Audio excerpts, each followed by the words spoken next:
सरकार का क्या उद्देश्य, क्या मतलब? देखिए, आज बिहार और पूरे देश में एक ज्वलंत मुद्दा चल रहा है कि 1931 के बाद भारत में जातीय जनगणना नहीं हुई। राष्ट्रीय ओबीसी महासंघ आज इसी विषय पर अपनी एक प्रेस वार्ता रखा है और राष्ट्रीय ओबीसी महासंघ का ये मांग है और ये बहुत पुरानी मांग है कि हमारा जो पूरे भारतवर्ष में जो 3742 जातियां हैं, इसकी जातीय जनगणना होनी चाहिए। 1931 में जो अंतिम जो जातीय जनगणना हुई थी, उस जातीय जनगणना के आधार पर भारत में लगभग 52% जो है वो ओबीसी की आबादी है। लेकिन अभी जो 1931 के जनगणना के बाद हमको लगता है कि 2022 की बात अगर करें, लगभग 91 साल का समय बीत चुका है। 91 साल के दरमियान भारत में आबादी में एक बहुत बड़ा परिवर्तन आया। तो निश्चित तौर पर इसमें जातिगत जो डाटा पहले से सरकार के पास है, उसमें भी बहुत बड़ा परिवर्तन आया हो। सरकारें, केंद्र की सरकार हो या राज्य की सरकार हो, वो हमेशा जो दबे कुचले समाज के लोग हैं, जो पीड़ित लोग हैं, उनके वेलफेयर की बात करती है।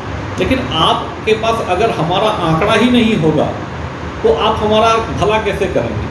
आप अगर हमको शिक्षा में, स्वास्थ्य में या नौकरियों में या फिर किसानों को या वृद्धों को पेंशन में अगर सरकार की कोई वेलफेयर की स्कीम है, तो वो वेलफेयर की स्कीम हमारे लोगों तक कैसे पहुँचेगी जब को आपके पास आंकड़ा ही सही नहीं होगा? तो निश्चित तौर पर सरकार को बजट बनाने में, जो वेलफेयर की स्कीम है उसको बनाने में और उसको सही ढंग से ज़रूरतमंद तक पहुंचाने के लिए जातीय जनगणना एक प्रमुख विषय है। और हम लोग स्वागत करते हैं बिहार के मुख्यमंत्री नीतीश कुमार जी का। नीतीश कुमार जी ने सर्वदलीय बैठक इस विषय पर बुलाई है और उसमें अधिकांश जो है वो जो राजनीतिक दल है, उनके समर्थन की बात जो है वो सामने नज़र आ रही है। और अगर किसी भी राजनीतिक दल के मन में अगर इस समर्थन संबंधी किसी भी तरह का ऊहापोह है, तो वहाँ पर उनको एक स्पष्ट चेतावनी राष्ट्रीय ओबीसी महासंघ की तरफ से जो है हम लोग दे देना चाहते हैं कि अगर आज जातीय जनगणना के विषय पर अगर आज आप हमारा साथ नहीं देंगे, तो निश्चित तौर पर आने वाले चुनाव में जो ओबीसी समाज है, जो अति पिछड़ा समाज है, वो इस बात को भूलेगा नहीं और वो भी अपनी बात को जो है, अपना जो उसका वोट देने का जो अधिकार है, तो उसके आक्रोश का सामना जो है उन राजनीतिक दलों को करना पड़ सकता है जो राजनीतिक दल जातीय जनगणना का विरोध करेंगे या उसमें अड़ंगा डालेंगे।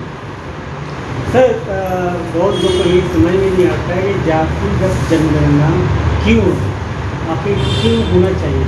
नहीं, मैंने अभी आपको बताया कि जैसे सरकार के पास जो है, केंद्र सरकार हो, राज्य सरकार हो या आप नगर निगम में या पंचायत में अगर कहीं भी आप कुछ भी वेलफेयर का कोई स्कीम अगर केंद्र सरकार के द्वारा चलाया जाता है या राज्य सरकार के द्वारा चलाया जाता है, तो उस वेलफेयर स्कीम के लिए अगर आपके पास डाटा ही नहीं होगा, तो आप कैसे जो है ज़रूरतमंदों तक आप उस वेलफेयर स्कीम को पहुंचा पाइएगा?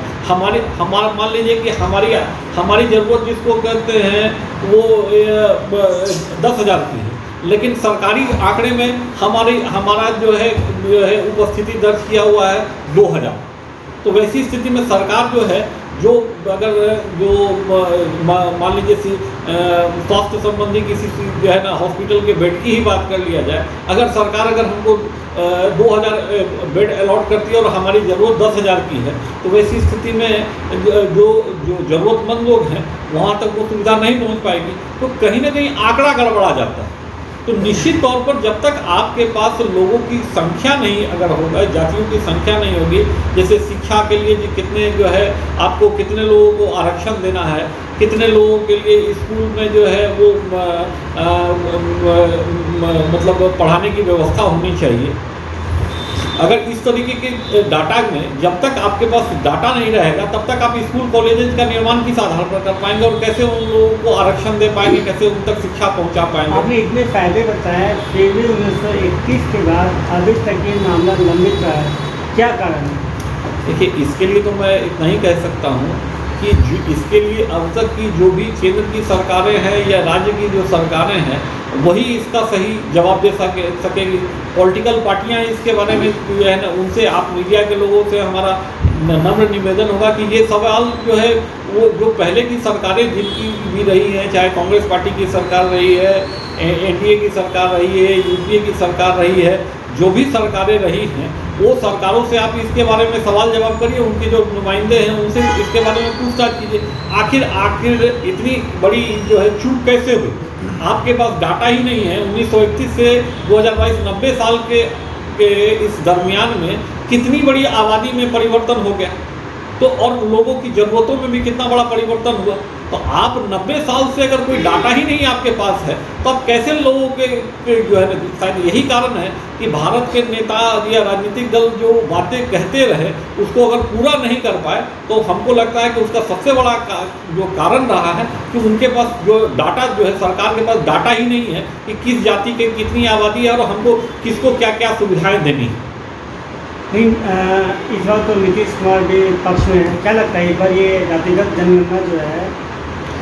देखिए, राष्ट्रीय ओबीसी महासंघ किसी के ऊपर आरोप और प्रत्यारोप नहीं लगाना चाहता है, लेकिन अगर आज नीतीश कुमार जी पहली बार बिहार के मुख्यमंत्री नहीं, लंबे समय से बिहार के मुख्यमंत्री हैं। आज उनको अगर ये विषय याद दिलाए तो यही कहेंगे जब जागे तब सवेरा वाली बात है। हम उनके पुराने कार्यकाल के ऊपर अगर प्रश्नवाचक चिन्ह लगाकर तो बहुत लाभ नहीं। तो निश्चित तौर पर आज जो अब तक नहीं हुआ वो हमारे लिए दुखद है, लेकिन अगर अभी भी हो जाता है तो हम इसके लिए भी उनको धन्यवाद करना चाहेंगे। और नीतीश कुमार जी ने अभी सर्वदलीय बैठक जो बुलाई है उसके लिए नीतीश कुमार जी को हम एक बार पुनः अपने राष्ट्रीय ओबीसी महासंघ की ओर से धन्यवाद अर्पित करते हैं। मुकेश कुमार नंदन, राष्ट्रीय महासचिव, राष्ट्रीय ओबीसी महासंघ।